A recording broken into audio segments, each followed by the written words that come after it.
I co-founded the Committee for the Fiduciary Standard.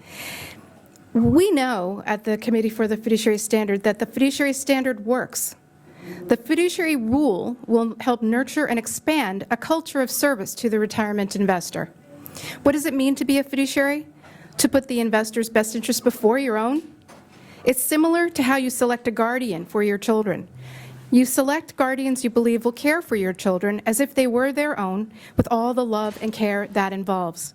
With your hard-earned savings, you have the right to demand that same kind of care, that the people you entrust with your money, your retirement savings, will act in your best interest and benefit your financial well-being. You want them to treat your nest egg as if it were their own. Fiduciaries must be competent and act prudently. They have to disclose all the important facts and not mislead investors. Fiduciaries avoid conflicts of interest, and when a conflict is unavoidable, they disclose that conflict and manage it in the investor's favor.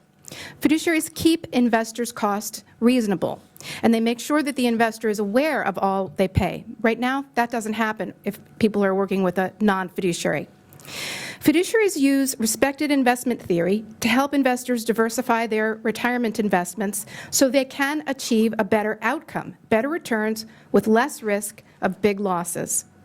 Fiduciaries document what they recommend and why, and they monitor and rebalance investors' portfolios regularly. It's really very straightforward to be a fiduciary. Together, these fiduciary principles lead to better investment outcomes for investors. Here's a concrete example. Over the years, as retirement investors save, just 2% in excess commissions or fees over the years can cut retirees' nest eggs in half. And as the Labor Department's own research points out, just 1% in excess fees strips out 28% of a retirement saver's nest egg, leaving retirement savers with much less to put to work in the American economy during their retirement years. Let's say you're saving toward a $500,000 retirement nest egg. Here's an example. You're sacrificing to save and invest toward that goal, $500,000. That extra 2% of extra commissions and fees would mean you end up with just $250,000 of that $500,000. That means you're missing the other $250,000. A lot of money that should be in your nest egg, but it's in someone else's pocket.